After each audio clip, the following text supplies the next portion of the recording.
Fiber. Although fiber is not considered a macronutrient, we will devote a separate chapter to it due to its critical role in our health and metabolism. It is far more important than we've recognized thus far. Let's dig deeper into that. But first, what is fiber? Fiber is a carbohydrate that the human gastrointestinal system cannot absorb. So what's the point? Over millions of years, our intestine has developed a symbiosis with microbes that can and do use this fiber as energy. When fiber reaches the end of the intestinal tract, known as the colon, the bacteria that live there begin to break it down and use it as energy.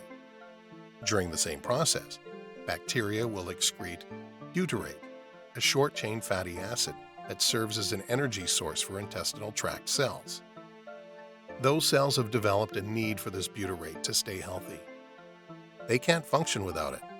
When there is insufficient fiber, and thus insufficient butyrate for intestinal membrane cells, the colon wall begins to leak toxic elements, such as lipopolysaccharides, into the bloodstream.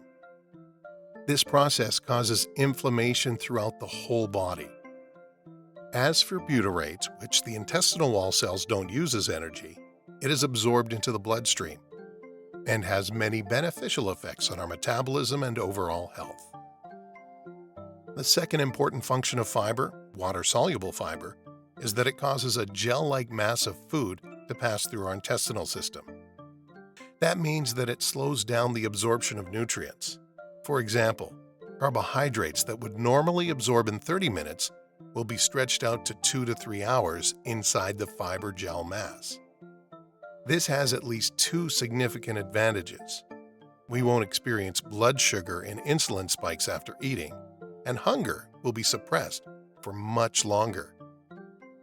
The third and possibly most important factor is the hormonal effect.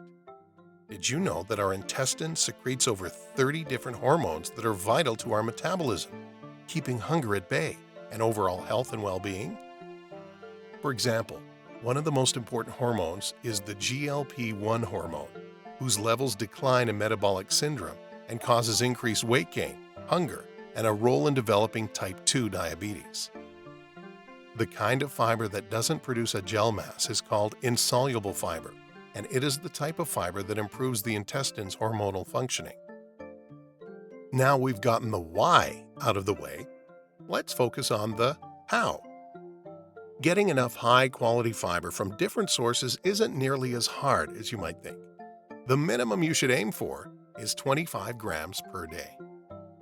The good thing is that when you choose your carbohydrates from high-quality sources, you'll get that amount of fiber automatically. For example, let's say you'll eat 600 grams of mixed vegetables, oatmeal, and 2 loaves of oat bread. You'll get 23 grams of fiber along with it. Quality fiber can be obtained from the following sources: whole grains, vegetables, berries, nuts, and seeds. Another thing to keep in mind is to get your fiber from a variety of sources.